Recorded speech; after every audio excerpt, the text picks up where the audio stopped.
एक सवाल हमारे दारुल इफ्ता में ये आ रहा है कि कुछ लोग कुत्तों की लड़ाई करवाते हैं, मुर्गों की लड़ाई करवाते हैं, तो इस हवाले से क्या होगा? मैं फिर इनाम भी जो जीत जाता है वो इनाम लेता है।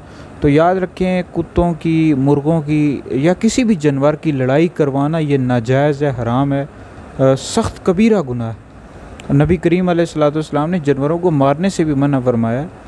तो हमारा इस्लाम इन चीज़ों से मना करता है। और फिर जानवर को कितनी तकलीफ़ होती है, एक जानवर जब दूसरे जानवर के साथ लड़ रहा होता है तो उसका बाज़ का जिस्म फट जाता है, तो कितनी उसको तकलीफ़ होती है। तो बहरहाल ये जानवरों को लड़ाना, कुत्तों की लड़ाई करवाना, मुर्गों की, सब नाजायज़ और हराम है। और जितने भी लोग देख रहे होते हैं तमाशा, वो सारे गुनहगार होते हैं। और ये जो कमाई है जानवर लड़ाने की, ये भी हराम है, और ये भी लेना जायज़ नहीं है। बहुत सख्त कबीरा गुनाह है। ऐसे लोगों को अल्लाह के अज़ाब से डरना चाहिए।